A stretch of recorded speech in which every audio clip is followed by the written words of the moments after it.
আরও বেশি জোরালো পদক্ষেপ গ্রহণ করা উচিত। এই যে আমি করোনার কথা বললাম, এর আগে আমরা অনেক ভুক্তভোগী, অক্সিজেনের অভাব ছিল, করোনা সরঞ্জামের অভাব ছিল, মানে করোনাকে মোকাবেলা করার জন্য প্রয়োজনীয় ওষুধপত্র, ইঞ্জেকশন সেগুলো ছিল না। একটা ইঞ্জেকশন খুঁজতে এবং সেটা পেতে কি যে কষ্টকর বিষয় ছিল ওটা মানে বলা যায় না।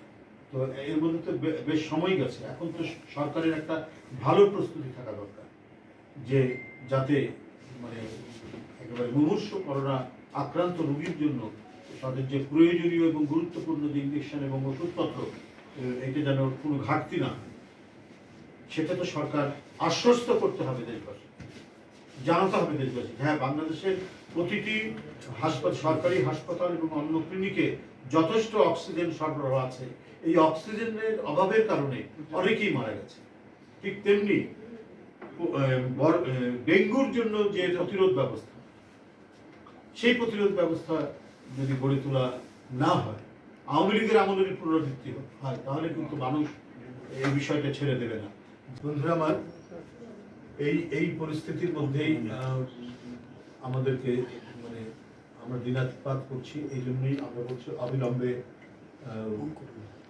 গণতন্ত্রের যে প্রকৃত যে পরিস্থিতিগুলো, যার মধ্যে দিয়ে গণতান্ত্রিক চর্চা শুরু হবে, অবাধ সুষ্ঠু নির্বাচন এবং একটি কি বলে ন্যায় বিচার ভিত্তিক যে সমাজ, সেটা প্রতিষ্ঠার জন্য সত্যিকারের যে আইনের শাসন, সত্যিকারের যে ন্যায় বিচার, এগুলো যাতে প্রতিষ্ঠা পায়, সেই ক্ষেত্রে আমাদেরকে এখনো সংগ্রাম করতে হবে। আমরা সেই প্রতিষ্ঠার জন্য আমরা আমাদের কথা বলে যাব, আমরা লড়াই করে যাব। সবার সর্বসম্মতিক্রমে আমরা যে 5ই আগস্টের বিপ্লবের পর 8ই আগস্টের যে অন্তর্বর্তীকালীন সরকার, আমরা সেখান থেকে আস্থা হারাতে চাই না। তারা সত্যিকার অর্থে জনগণের পালস, তার যে নারী, জনগণের নারী উপলব্ধি করে তারা সমস্ত কিছু পদক্ষেপ গ্রহণ করবেন এবং যে কয়দিন তারা আছেন সেই কয়দিন জনগণের দুঃখ, কষ্ট, দুর্দশা তারা দেখবেন। আজকে উত্তরাঞ্চলের বহু জমি তলিয়ে গেছে, বোরো ধান লাগানোর, বোরো ধান যে মানে কাটবে, সেই কাটার যে মানে পরিস্থিতি তৈরি, অনেক ধানের ক্ষেত ভেসে গেছে। রবি শস্যের পর আপনারা জানেন যে বোরো ধান লাগানো হয়। আপনার সিরাজগঞ্জ থেকে শুরু করে বহু জায়গায় এই কয়েকদিনের ভারী বৃষ্টিতে এগুলো সব ডুবে গেছে। তো সেই ক্ষেত্রে আজকে আমাদের যে কৃষি, যে আমাদের মেরুদণ্ড, মানে কৃষি যে আমাদের অন্যতম প্রধান উৎপাদনের যে জায়গা, সেটি যদি ধ্বংস হয়ে যায়, তাহলে দেশের জন্য, দেশবাসীর জন্য এটা অত্যন্ত ক্ষতিকর ব্যাপার হবে। তো এইসব বিষয়গুলো সরকার দৃষ্টি দেবেন। বিশেষ করে এই মুহূর্তে আমরা ভয়াবহ যে করোনার এবং ডেঙ্গু তো ইতিমধ্যে আক্রান্ত করেছে, আমাদের তথ্য মতো প্রায় 4000 4,500 এক বরগুনা থেকে আমি খবর পেয়েছি যে সেখানে 1400 মানুষ আক্রান্ত হয়েছে।